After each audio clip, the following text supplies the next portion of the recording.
yurtimizga qish fasli kirib kelyapti. Hamma hozir uyda isitish bilan ovora. Hamma katyol tanlaydi, katyol oqtaradi. Hozir biz Alter zavodga kelganmiz. O'tgan yil ham bu yerdan ma'lumotlarni olganmiz.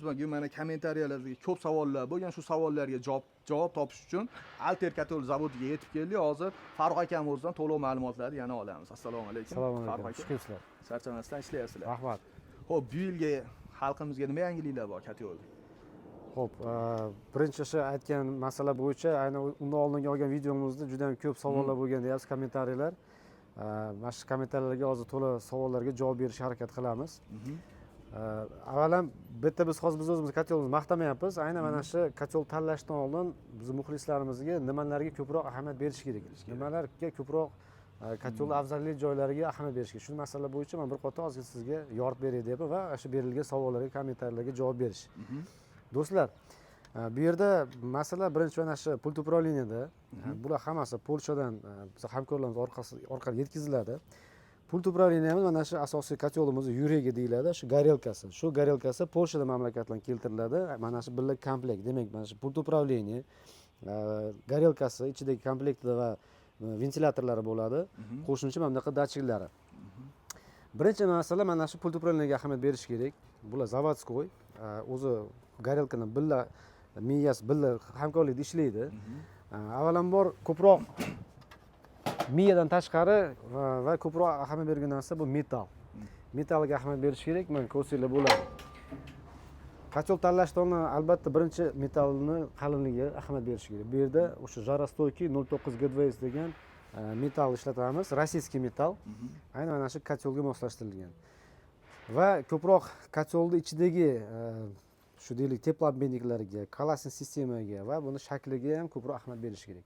Demak, hozir ko'rib turganingizdek, bu biz 50 kilovatlik avtomatlashtirilgan katyolimiz.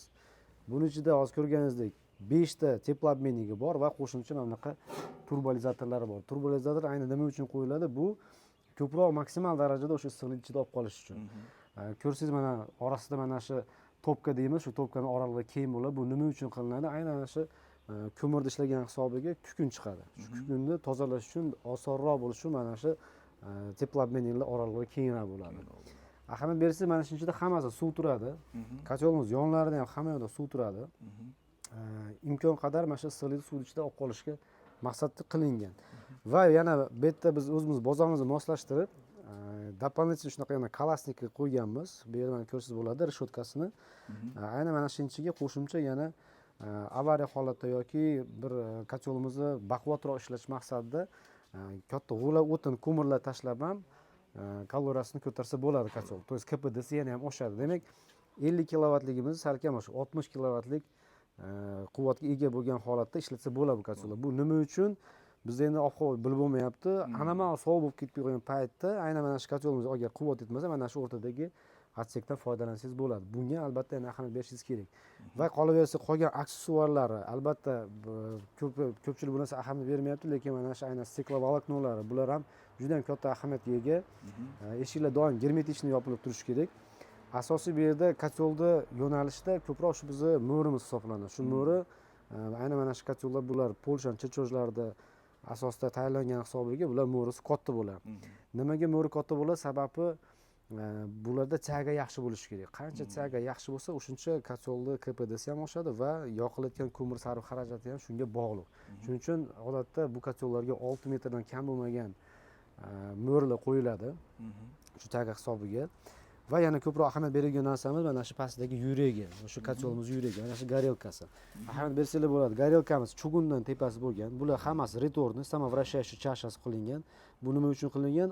Odatda yongandan keyin mana shu yerda shlak to'planadi. O'sha kuli, shu kulini o'zi tozalab turadi. Qolgan yonmagan kuli mana shu tortmasiga tushadi. Bu tortmasini tozalagan, yana ham qulaylik yaratib qo'yganmiz. Komplektasida siz ichida ko'rsangiz bo'ladi bunaqa lopatasi va o'sha kukunni tozalaydigan ketmonchalari bor. Yana bitta narsa ahamiyat berishlar kerak deb o'ylayman. Ko'rsangiz bo'ladi mana shu ventilyatorlarimiz. Bular ham ko'rsangiz metall korpusi va ichidagi lopuslar hammasi dura alyuminiydan qilingan. Bilsanglar, odatda qishda vlaga bo'ladi, namli bo'ladi. Tuman bo'lgan paytda shu temir o'ziga suvni o'ziga tortib oladi. Shuni hisobiga zanglaydi. Aynan mana shu palak hamkorlarimiz bular dura alyuminiydan qilgan, shu zanglamaslik uchun ichidagi lopuslari uzoqroq muddatda o'sha dvijokga nagruzka tushmay ishlash uchun shunaqa narsalar ham e'tiborga olingan. Va qolgan zapchastlari bular hammasi reduktori va yonib turgan dvijoklari bular hammasi nemisniki. Bular o'sha Polshadan terilgan. Va ko'pincha o'sha gruppada savollarimiz bo'lyapti. Tiqilish masalasi. Aslida o'zi buni ko'miri ekogoroshka degan o'sha polyaklar tilida aytilgan, bizning tilimizda semichka deyiladi. Bizda mana hozir Farg'ona Quvasoy shahrida hamkorlarimiz orqali ko'mirlarda yetishtirilyapti.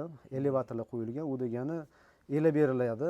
Elagandan keyin ichida o'zi qumidan, yirik katta ko'mirlardan hammasini ajratib bergan bo'ladi. Demak, solingandan keyin o'zi avtomatik shu podacha qilib bir xilda ishlaydi. Bu kotellar o'zi odatda bir marta kuzda yoqiladi, shundan bahorda o'chiriladi. Demak, agar bir xil ko'mir solinsa, hech qanaqa muammosiz ishlaydi. Agar mabodo avariya bo'ladigan holat bo'lib qolsa, shu gruppamizga birinchi savol ko'rgandik. Hozir pult upravleniyasi olaydi. Mana shu yerda bitta funksiyasi rejimi bor. Kabellarni ko'rsangiz bo'ladi. Har bitta kabelida o'zida mana shu yerda yozuvlar chiqarilgan. Bittasi issiq suvga moslashtirilgan, bular duxkontrolli kotellar, ham issiq suvga foydalansangiz bo'ladi. Ikkinchisi avariya termosi. Mabodo agar qaynab ketib qolsa, bu signal beradi, avariya holat bo'ladi, o'chiradi. Va kerakli hozir berilgan savoliga mana datchik temperatura podashnik. Podashnik degani mana shu joyi. Demak, agar mabodo olov bu tomonga yurib ketadigan bo'lsa, mana shu yerda qo'shimcha datchigi bor. Bu yer qizigan holatda miyaga o'zi komanda keladi.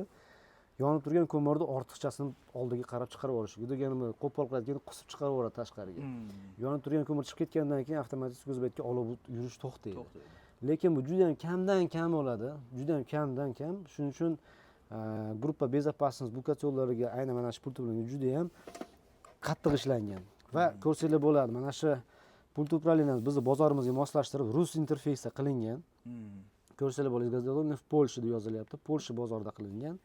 Ahamiyatga ega yana bitta narsa, aynan mana shu pult upravleniyamizni sirkulyatsion nasoslarimiz ulasiga bo'ladi. Odatda o'zi sirkulyatsion nasoslar to'g'rima-to'g'ri ulangan hisobiga, doim suv aylanib turgan hisobiga suv sovib ketadi. Aynan mana shu narsa sovitmasdan sirkulyatsion nasosi shu pult upravleniya orqali boshqarilsa, kerakli o'zi temperatura olib chiqqandan keyin o'chadi, kerakli bo'lmagan paytda o'chiradi. Yana bitta plyus funksiyasi bor. Mabodo agar siz bir joyga ketdingiz, kotelni o'chirib ketyapsiz, lekin ichida suv qolib ketgan batareyalar muzlab qolishi mumkin. Aynan mana shu pult upravleniyada qachonki gradus harorati pultda +5 ga tushganda, o'zi avtomatik nasos yoqadi-da, 5 gradusda suvda aylantirib turaveradi. O'sha kotel yoqmagunicha, demak o'sha bizning suvimiz muzlab qolmasligi uchun shunaqa funksiyalari bor. Buni polyak hamkorlarimiz har tomonlama qulaylik tomonlama ishlab yaratgan. Va yana ko'p savollar bo'lyapti gruppamizda. Necha kilo ko'mir sig'adi va qancha rasxod bo'ladi degan savollar. Albatta bu rasxod bo'shi garelkamizga bog'liq va ko'mirimizga bog'liq. Endi odatda ob-havoga qarab ko'mir rasxod qiladi bu kotellarimiz. Bular siz o'sha belgilangan temperaturaga olib chiqqandan keyin o'chish kerak. 50 kilovatlikdan agar taqqoslab chiqaradigan bo'lsak, bunga o'rtacha o'sha 500 kiloga yaqin ko'mir sig'adi. Bu degani 500 kvadrat metrga maydonga moslashgan, u sutkasiga agar stabilni 24 soat ishlasa, u degani 100 kiloga yaqin rasxod qiladi. 100 kilo menimcha bu juda ham o'rta rasxod hisoblanadi. Lekin odatda bular bitta qizib olgandan keyin o'sha поддержка tepla degan funksiyasi bor rejim, o'sha rejimni ushlab turadi, sovib ketmaydi. Demak, olib chiqqandan keyin kotelimiz o'chadi. O'sha o'chib yonib hisobiga kotel 24 soat emas, o'rtacha 14 soat rasxod qilib ishlaydi. Endi yana bitta narsaga ahamiyat berish kerak. Qancha siz toza mahsulot solsangiz, deylik o'sha biz buni men benzindan taqqoslayman. Qirg'izistondan o'sha kelayotgan semichka belalma ko'mirni biz 95 benzin deb hisoblaymiz. Agar shu benzinni qo'yadigan bo'lsangiz mashinaga, demak, mashinamiz uzoq muddatga ham yetadi, umri uzoq bo'ladi va rasxodlar ham kamroq bo'ladi. Demak, o'sha bizning ko'mirimiz kaloriyasi 6,5 mingdan kelib chiqib, hisob-kitob qilib rasxod qilib chiqarganmiz. Xo'p, yana nimalarga ko'proq ahamiyat berish kerak? Endi ko'pincha bu kotellarning hammasida ham emas, lekin aynan biz alter kotellarimizda duxkontrolni deymiz. Aynan mana shu pult upravleniyada datchiklari bor. Demak, buni issiq suvga ham, xohlasangiz tepli polga ham, qaysi rejimda ishlatishda bu kotellarda o'zlarida konturlari chiqarilgan. Demak, nasoslar orqali pult upravleniyani boshqarsangiz bo'ladi. Va yana albatta operatorimiz hozir ko'rsatib o'taman. Kotelimiz mana orqa tomonini ko'rsatsak bo'ladi. Bir qator mana pasportidan o'tib ketaylik. Mana 50 kilovatlik 500 kvadrat metr maydonga moslashgan, vazmini 550 kilo. mana shu narsaga ham Jahongir aka juda ko'p ahamiyat berish kerak. Sababi aslida yaxshi sifatli kotel metall ko'p sarf xarajat qilinadi. Va eng yana ahamiyat beradigan narsa kotelimiz hamma yoq atrofi mineralli vatani afshashga qilingan. Demak, ko'chada ham turaveradi. Va yana mana orqa tomonni ko'rsangiz bo'ladi kotelimizni. Orqasida mana mo'rlarni tozalaydigan joylarni atseklarni qoldirib ketganmiz. Bu tomonda ham bor. Sezonda bir marta mo'rini qoqqaningizdan keyin kukuni shu kukuni tozalab turish kerak. Albatta, chagi shunda yana ham yaxshi bo'ladi. Demak, ko'rsatganimdek bitta podachamiz bor, bu tomonimizda obrotkamiz bu. Aynan o'sha aytgan batareyalarga suvga ishlatgani. Qolganini agar istasangiz, agar boiler qo'yiladigan bo'lsa, doполнительно mana shu bu tomonda podacha, bu tomonda obrotka. Mana shunaqa qilib bu kotelni foydalansangiz bo'ladi. Ahamiyatli yana narsalari Jahongir aka, aynan mana shunaqa kotellarda siz kotelningizni moslashtirib, bunkerni istasangiz bu tomonga qo'ysangiz bo'ladi, istasangiz bu tomonga qo'ysangiz bo'ladi. Ikki tomonni ham kotellarimizni moslamalar qilingan.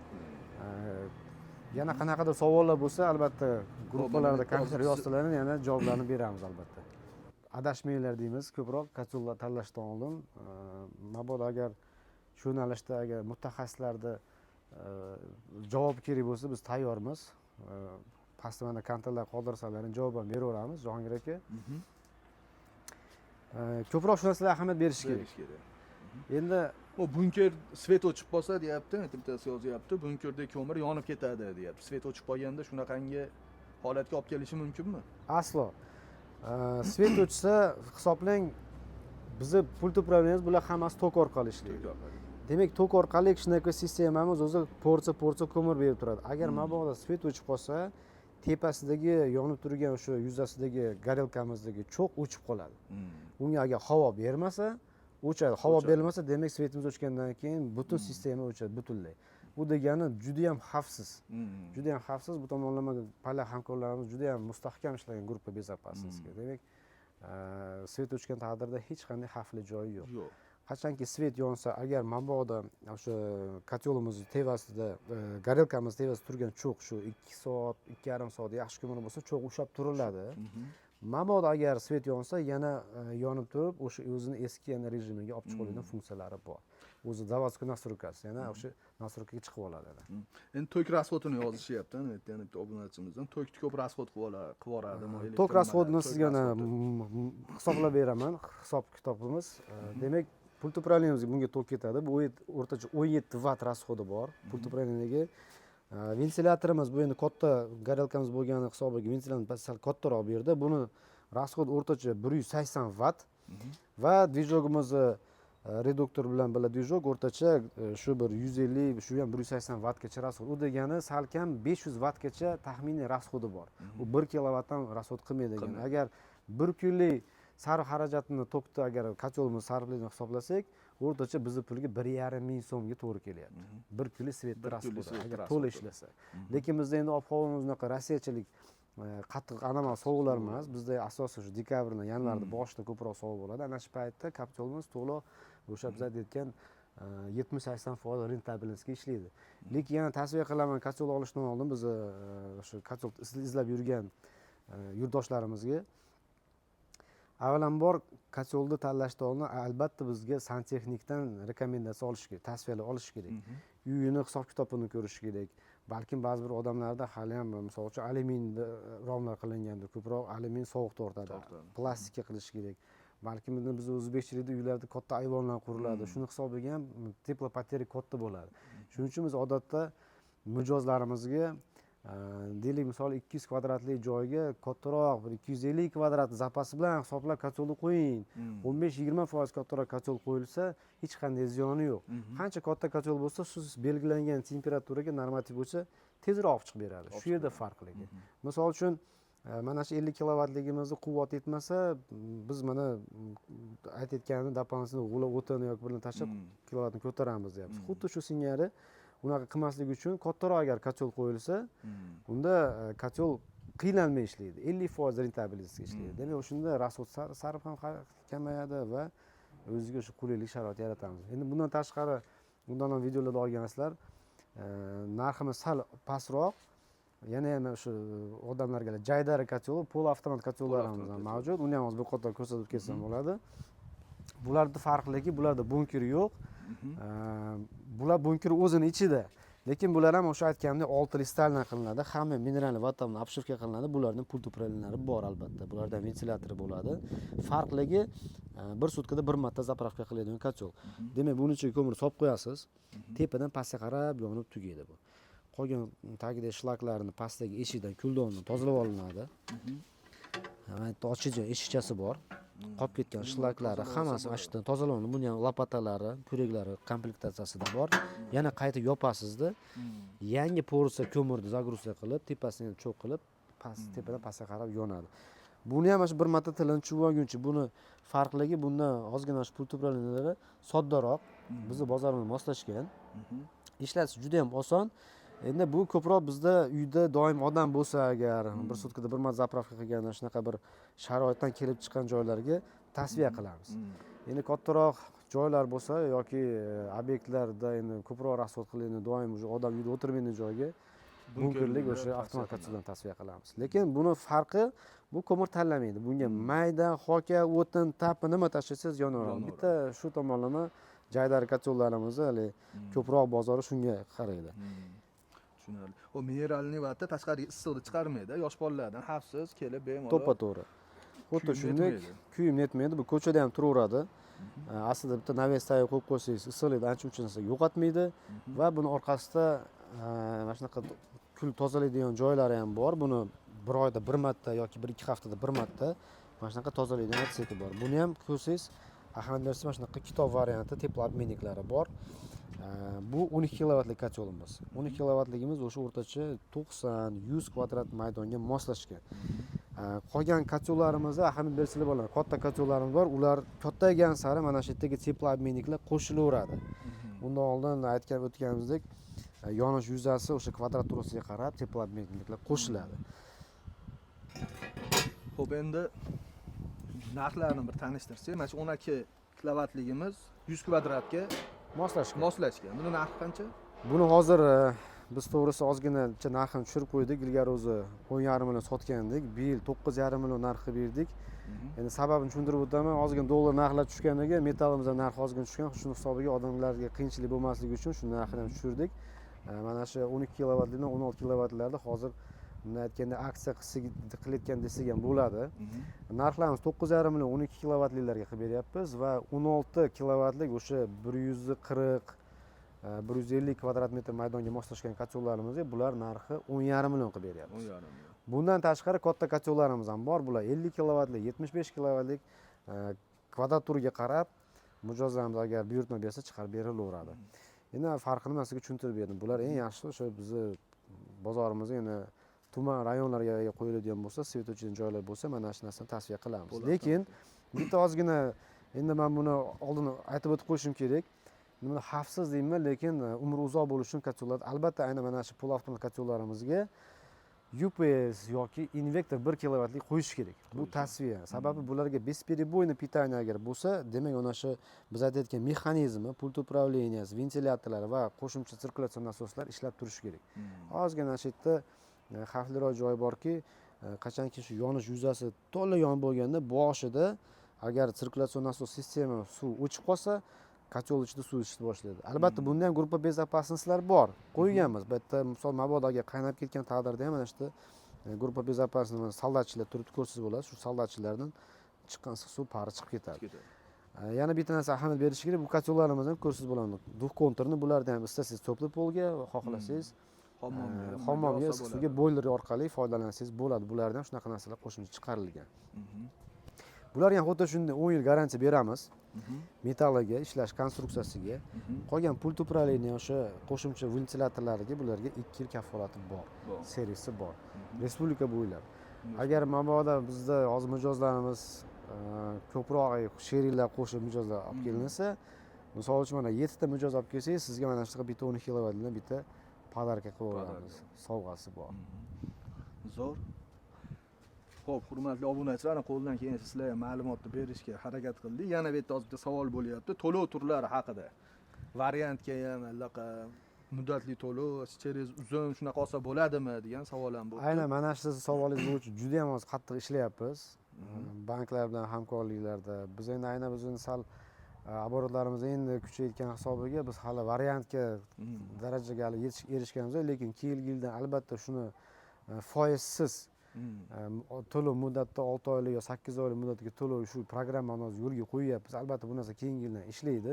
Lekin hozirgi kunda perisini qilsangiz ham bo'ladi, naqd to'lov qilsangiz ham bo'ladi, xohlasangiz plastik klik orqali tushirib bersangiz ham hisob-kitob qilib beradi. Ofitsial albatta do'g'irlar qilib beriladi va garantiya talonni yozib beriladi. 10 yil o'sha kafolat bilan birga, servis ichida xizmati bilan birga.